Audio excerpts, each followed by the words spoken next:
So, next stage of the climb is to go around the bottom corner. Now, when I left you last time round, I was deciding how to do it. Well, I came up with a bit of a plan. Who remembers this? I've got some curves, and I've don't laugh at my cutting skills.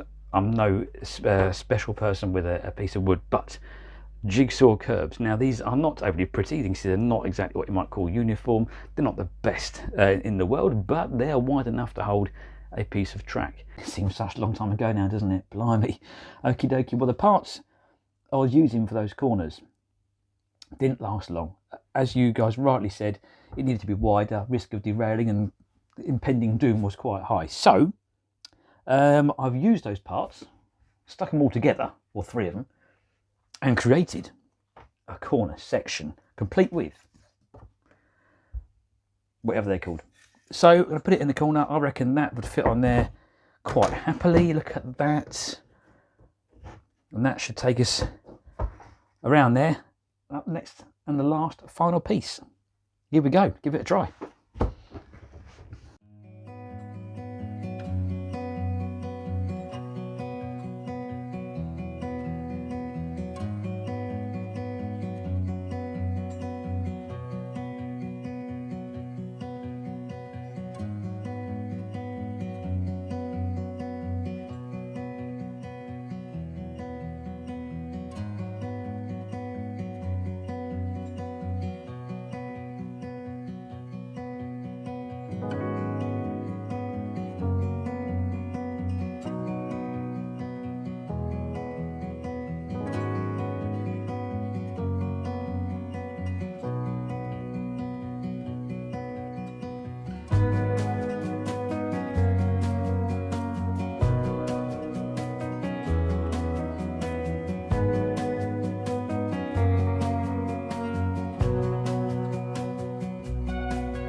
Right, okay, so let's take a little break from creating Mount Everest back there and just switch subjects ever so slightly. Something that kind of was bothering me a little bit last night. I was watching a bit of telly and all of a sudden it sprung to my mind, how on earth am I going to power all of this? I've got two controllers. I've got a double controller. So I thought, rather than blow up my rather lovely Gauge Master controller, what I'm going to do, I've got a couple of old ones laying around, and I've also got a whole load of this old steel track. And so I think what I'm going to try and do is replicate what I've got as a layout in a smaller scale on my bench here.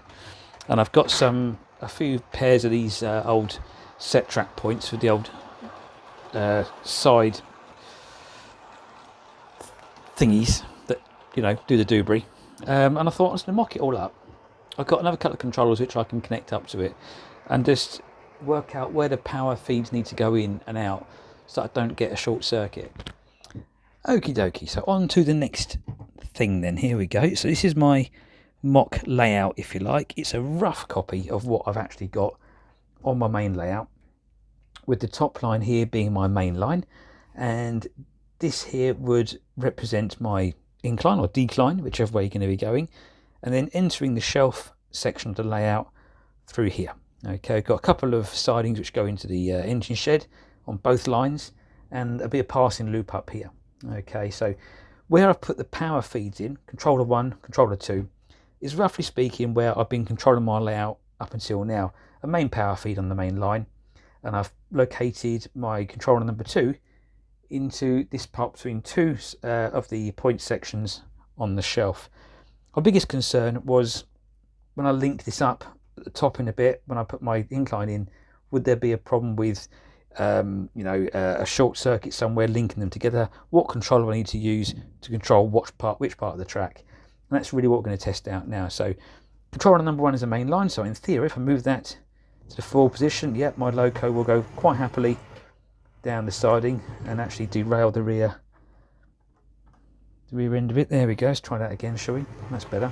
Wonderful. So that part working, I'm going to assume from that point that the controller number 1 will back the locomotive down the decline onto the shelf. So let's give this a try, shall we? So find reverse. Brilliant. Okay, it comes down to there.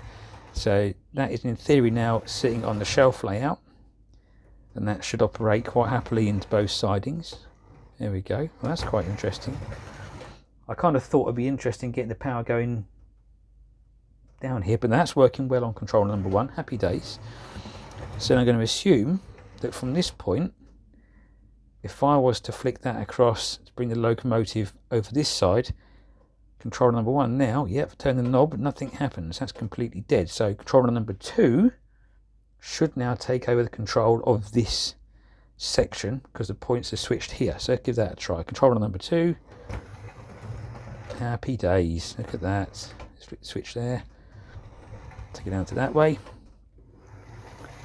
Brilliant. Now then, one thing that was playing on my mind a little bit was if I'd accidentally left the power on controller number 1, let's turn that on now. I know it's not going to affect anything right now, but with that switched on, can I still run power through controller number 2 and not short circuit anything or cause an explosion? Let's give that a try, shall we? So power number 1 is on, it's on forward. Let's try controller number 2. Oh no, that all works. Okay. So clearly these points here just literally eliminate controller number 1. Happy days.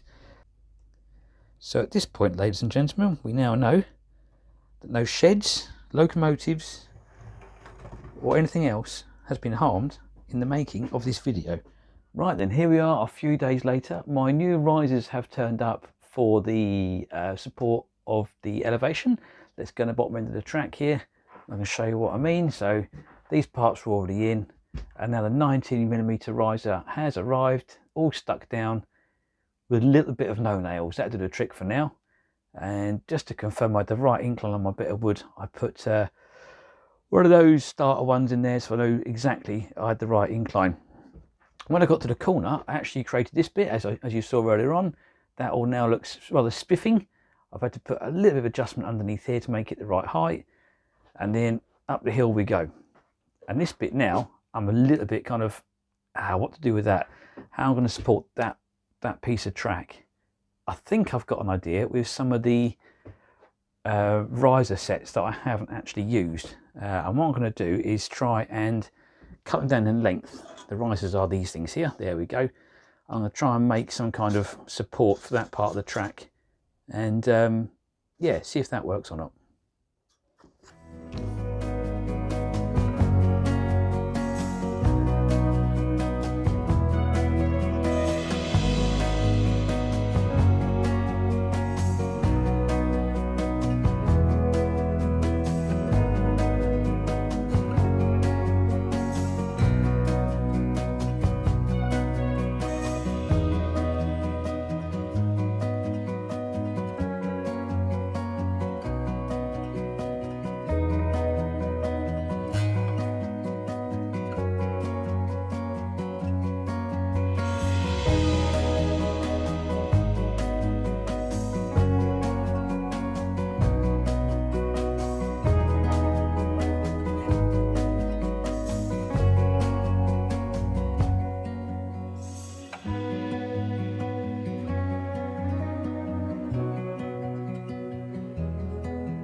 go. Right, this is it. So the incline is now finished. Evie's staring at me in some funny kind of way over here. Look, guys, look, she's doing clay work down here, look. And she's giving me funny looking stares at the moment, which is kind of disconcerting. Stop it. Anyway, the incline is finished. It's all done. And also, while I've been gone over the last week or so, I have added, you like this, a little isolation section on my bridge. So little switches in here and over this end as well, so I can stop the locos on the bridge. And I can kind of feed the main line using the incline and the shelf without everything moving at once. So what I'm going to try and do, we're going to test the incline with the little tank engines, which are going to work this shelf. And we're going to push up 2 passenger coaches up the incline, and hopefully it'll join the back of the loco up top here, and without too many difficulties. So let's give that a try.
So that's it, folks.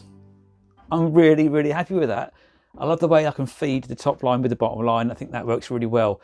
So I reckon with the siding setup that I've got here, the layout, and the passing loop down the other end, I reckon I could probably get away with a complete coach swap and loco swap, feeding from the bottom to the top without having to take anything off by hand. I reckon that could be done. It remains to be seen, but I reckon I could literally just drive them around, unhook them where I need to, and do a loco swap and a coach swap. And I'm really chuffed with that. I'm genuinely happy. And never thought it'd go this far on this particular part of my shed. But yeah, I love it. Thank you very much again for watching.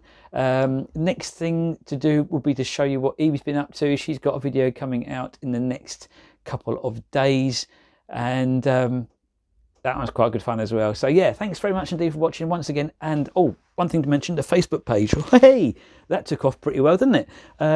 Thank you for going across to the Facebook page and being part of that. That seems to do really, really well. It's lovely talking to people on there. I'm really enjoying the conversations and the pictures that are going up and the interaction. Keep it coming, guys. Keep going on there. Have some fun with it. Remember, it's your page to post whatever you like. If it's model train related or train related, whack it on there. Let's have some fun and a bit of a chin wag. Okie dokie, I'm going to love you and leave you. Thanks very much for watching, and I'll see you next time. Thank you.